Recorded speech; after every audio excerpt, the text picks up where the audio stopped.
బావా నాకు సంక్రాంతికి కొత్త బట్టలు కొనియవా?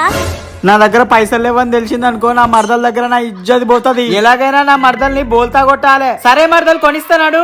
నా బావ బంగారం, ఉండు ఫ్రెష్ అయ్యి వస్తా. అవును బావా, నాకు ఎన్ని డ్రెస్సులు కొనిస్తావు? ఈ షాప్ లో ఎన్ని డ్రెస్సులు అయితే ఉన్నాయో అన్ని డ్రెస్సులు కొనిస్తా. ఎన్ని పైసలైనా నేనే కడతా. సరే బావా. బావా ఈ డ్రెస్ చాలా బాగుంది, డ్రెస్ నేను తీసుకుంటా. మంచిగా లేదు పో. ఏందన్నా వదినకు డ్రెస్సులు చాలా బాగున్నాయి, ఎందుకు వద్దంటాను? ఎక్కువ తక్కువ మాట్లాడినావు అనుకో, నిన్నెల్ల కూడా ఇక్కడ నుంచి నోరు మూసుకొని ఉండు.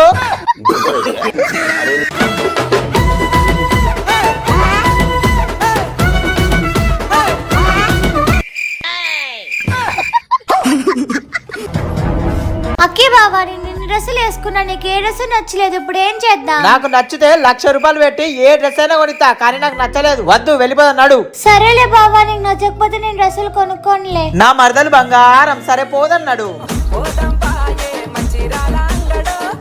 అన్నా వదినకు బట్టలు బాగున్నాయి, ఎందుకు కొనిలే అన్నా? నా దగ్గర పైసలు లేవని నా మరదలు వెళ్తేనా ఇజ్జత పోతుందని పైసలు నటించి బట్టలు మంచిగా లేవని చెప్పేసి ఆగం చేసిన. నీ అమ్మ చెత్త నా కొడక.